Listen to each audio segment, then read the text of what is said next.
Namaskar everyone. So today the topic which we are going to discuss that is about the hunter gatherers. बच्चों हम chapter 1 history का जो study कर रहे थे उस चैप्टर 1 में अर्ली ह्यूमन के बारे में हमने बहुत सारी इंफॉर्मेशंस को गेन किया। अर्ली ह्यूमन कैसे डेवलप हुआ, होमो सेपियंस कौन थे, होमो हेबिल्स कौन थे, then where they were staying on the trees and caves, we all studied about that. On the carving in the cave, they were doing the carving and they were making so many pictures and paintings there also. Then we studied about the communication skill of them, कि how they were communicating because they don't have any language. उस language का पता नहीं था, शब्द कैसे बनते हैं पता नहीं था, तो कैसे communicate कर रहे थे, तो इन सब चीज़ों के बारे में हमने पढ़ा. And today the topic which we are going to discuss about the hunter and gatherers. अब everyone need to do something to earn their livelihood. अपना जीवन चलाने के लिए सभी को कोई ना कोई काम, कोई ना कोई वर्क करना पड़ता है, और ऐसा ही वर्क कर रहे थे वो हंटर गैदरर्स. हंटर गैदरर्स जो हंटिंग का और फूड की गैदरिंग का वर्क करते थे. तो ये बात उस समय की है जब अर्ली ह्यूमन बीइंग ने हंटिंग और गैदरिंग के थ्रू अपनी लिवलीहुड को आगे रन करना स्टार्ट कर दिया. कैसे कर रहे थे, let's see. So hunter gatherers at Kalahari desert जो मिले हैं, कालाहारी डेजर्ट जो आपका अफ्रीका में है, वहाँ पे उनके फुटप्रिंट्स मिले हैं. फुटप्रिंट से वी केम टू नो कि that they were residing there, कि वो वहाँ रह रहे थे उस पर्टिकुलर विलेज में, कालाहारी मरुस्थल के इस एरिया में, डेजर्ट एरिया में वो रह रहे थे. और पता कैसे चला हमें, फुटप्रिंट से, इस सैंड में उनके पैरों के जो निशान बने हुए थे उससे हमें इस बात का पता चला कि वो वहाँ पे स्टे कर रहे थे. Then they used to empty village as enemy notices them. और वो scared कह सकते हैं आप उसको, या they were not feeling comfortable. कोई उनको जब वॉच करता था या देख लेता था कि they are staying there, तो वो वहाँ से मूव कर लेते थे. They were not staying there.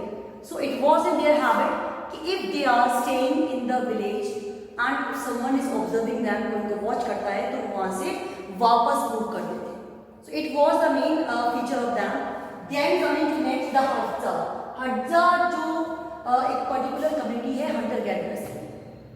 अब ये कैसे थे, कैसे रह रहे थे, कैसे बिहेव कर रहे थे, इसके बारे में एक एंथ्रोपोलॉजिस्ट है. एंथ्रोपोलॉजिस्ट होते हैं those who come to know about this particular stream of area, कि इस एरिया में ये जानते हैं कि पुराना जो हिस्ट्री है उसको जब हम एवेल्यूट करते हैं, उसको जब हम जानते हैं, रिसर्च करते हैं, उनमें चीज़ें किस तरह से स्प्रेड हुई थी, किस तरह से डेवलप हुई थी, उसके बारे में जानते हैं, और जो बायोलॉजिकल नेचर है लोगों का उसके बारे में जानते हैं. इसी तरह एक एथोलॉजिस्ट थे जेम्स वुडबर्न. जेम्स वुडबर्न ने 1960 में जो हड्जा ग्रुप है उसके बारे में जाना, और उन्होंने अपनी बुक में इनके बारे में लिखा कि how they were staying and how they were looking like, कि वो कैसे रह रहे थे. तो हड्जा क्या था, a small group of hunter gatherers. Hunter gatherers का एक छोटा जो ग्रुप था वो हड्जा कहलाया. So it was a small group of hunter gatherers. Then dry rocky thorn trees area, जो ड्राई एरिया में भी थे, बुशेस हो, आपका कांटे हो या आपका ट्रीज हो, उन एरिया में ये लोग रिजाइड कर रहे थे. कौन, हंटर गैदरर, कौन, हड्जा. नाउ उस समय के एनिमल्स कौन कौन से थे. So it was full of abundant resources. जहाँ हंटर गैदरर्स रह रहे थे वहाँ बहुत सारे नेचुरल रिसोर्सेज एग्जिस्ट कर रहे थे. अब उस एग्जिस्ट करने में कौन कौन से जानवर थे वहाँ पे, बड़े छोटे हर तरह के जानवर थे. सो उनमें से कुछ एनिमल्स जिनके बारे में हमें एवोल्यूट हुआ पता चला, तो देखें आप, elephant, rhino, giraffe, zebra, lion, leopard. अब इस तरह के मेन जो बड़े बड़े जानवर हैं जिनको हम आज ये you will come to know about that, तो ये हमने सब देखे हुए हैं. ये सब वहाँ थे उस समय जब हंटर गैदरर्स. छोटे जानवरों की बात करें तो हेयर, जैकाल, तो इस तरह के जो फॉक्सेस, तो दे वर फाइटिंग देयर. ये छोटे छोटे जानवर थे वो भी रिजाइड करते. मतलब आप सोच सकते हैं कि that particular area was full of natural resources and wild life. वो एरिया नेचुरल रिसोर्सेज और वाइल्ड लाइफ से फुल फ्रेश था. All animals were eated and hunted. जितने भी एनिमल्स थे, चाहे वो आपका लॉयन हो, लेपर्ड हो, राइनोसोरस हो, एलिफेंट हो, सभी को का शिकार हो रहा था और सभी को मारा जा रहा था.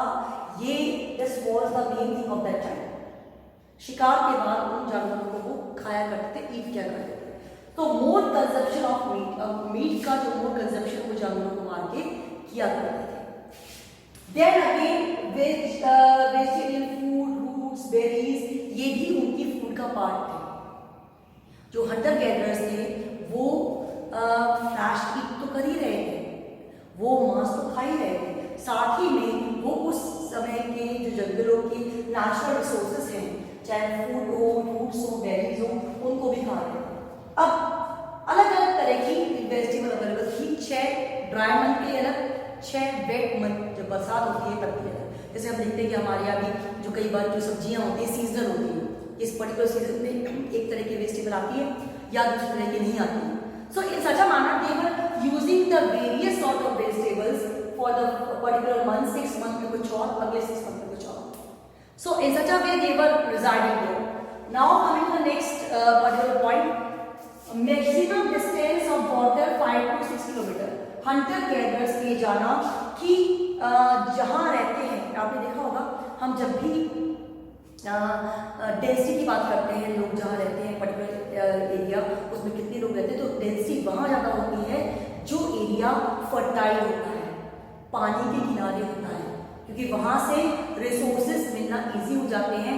पानी हम इजीली गेन करके उसको अपने फूड के लिए यूज़ कर सकते हैं, पीने के लिए यूज़ कर सकते हैं, कपड़े वॉश करने के लिए यूज़ कर सकते हैं। तो जो भी लोग रहना चाहते हैं वो नियर वाटर रहते हैं, जिससे easily they can get the resources.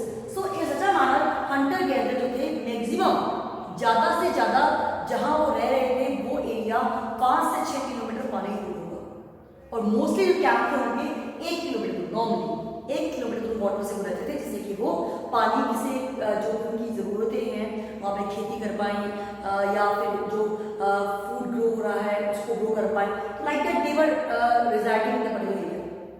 इसके साथ ही एक और बात देखिए कि वो उस समय अपने राइट्स या पोजीशन के लिए ऐसा नहीं कि लैंड हमारी है, ये पर्टिकुलर एरिया उनका, क्योंकि दे वर नॉट नोइंग था, वो पूरा ही नेचर उनका था कि कहीं भी मूव कर रहे थे, ऐसा नहीं था रिस्ट्रिक्शन कि ये लैंड उनकी है वो लैंड उनकी नहीं है, तो they were moving in all over the areas. So it was not restricted for them, restriction नहीं था कि आपको उस एरिया में जाना नहीं है, आप यहाँ जा सकते, they were moving all over the particular areas, specially Africa. Now जो उनका रेजिडेंस था, कैंप जो लगाते थे वो जहाँ रहते थे वो, that was not basically on grassland, बहुत बड़े लैंड होते थे, उसके बाद भी वो पेड़ पे रह रहे थे, पेड़ों पे रहना वो प्रेफर करते थे। Then the next thing, then 80% उनका जो फूड था, फूड वेट था वो वेजिटेबल से था, और 20% जो था वो मीट कंजप्शन कर रहे थे।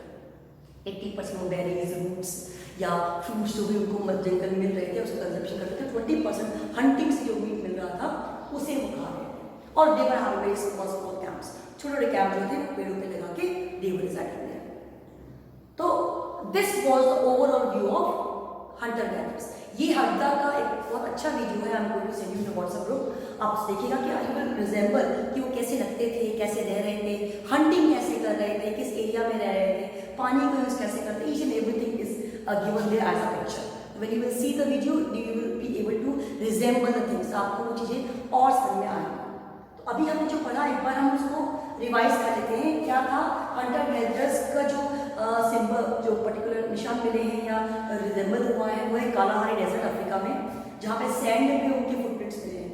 और मेन बात ये देखी गई है कि they were just leaving the place if someone has observed that, या तो डर था उनको या वो शायद नहीं करते थे, वो जगह से हट जाते थे जहाँ पे उनको किसी ने ऑब्जर्व कर दिया। फिर हमने हल्का की बात की इसके बारे में, एंथ्रोपोलॉजिस्ट जो थे आपके जेम्स वुडबर्ड, उन्होंने 1960 में बताया कि ये कौन थे। ये स्मॉल ग्रुप था हंटर गैदरर्स का, ड्राई रॉकी बुशी रीजन में रह रहा था।